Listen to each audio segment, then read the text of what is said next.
San Diego city leaders hired rainmaker Charles Hatfield to seed the clouds with his special formula during the 1915-16 drought.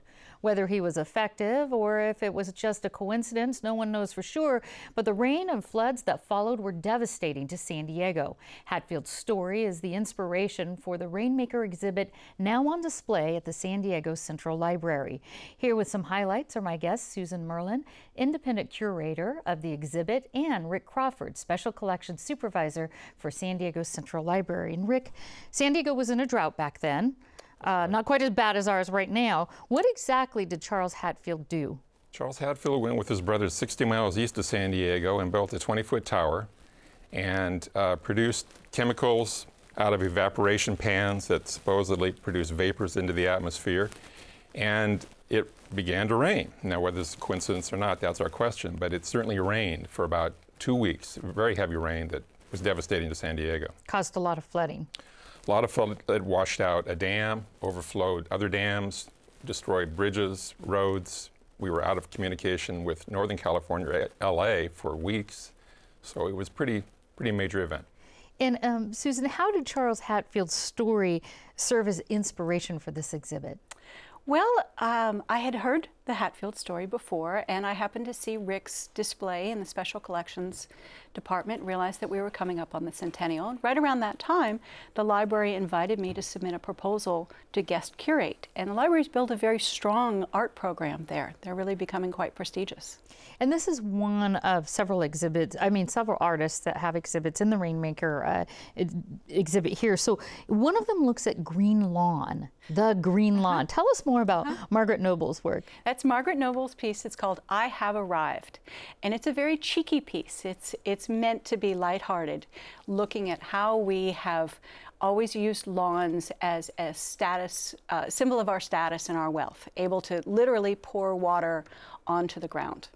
And what can artists do then? I'm thinking of these exhibits, we're seeing the pictures here, to shape our understanding of droughts that might be different than from what scientists, politicians, or even journalists can do.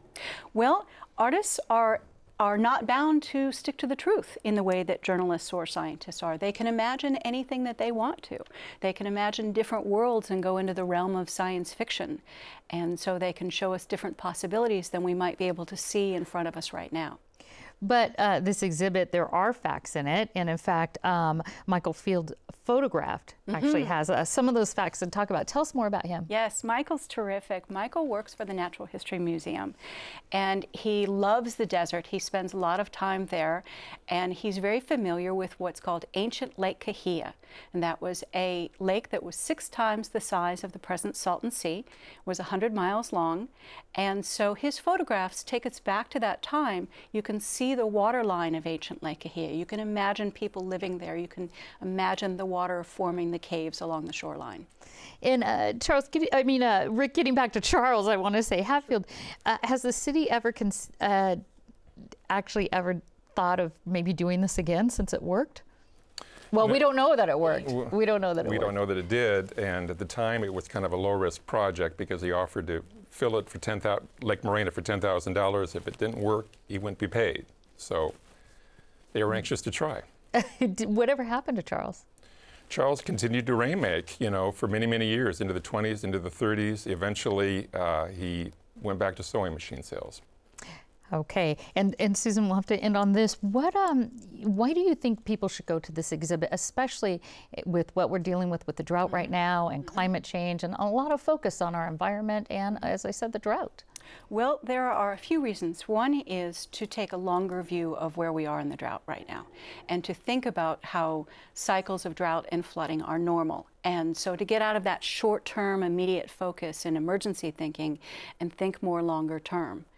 So that is one reason. Another is just to see some beautiful art. All right, Susan Myrland and Rick Crawford, thank you so much. I want to let folks know that this Rainmaker exhibit is at the Downtown Central Library. It's free and it runs through November 29th. More information at kpbs.org.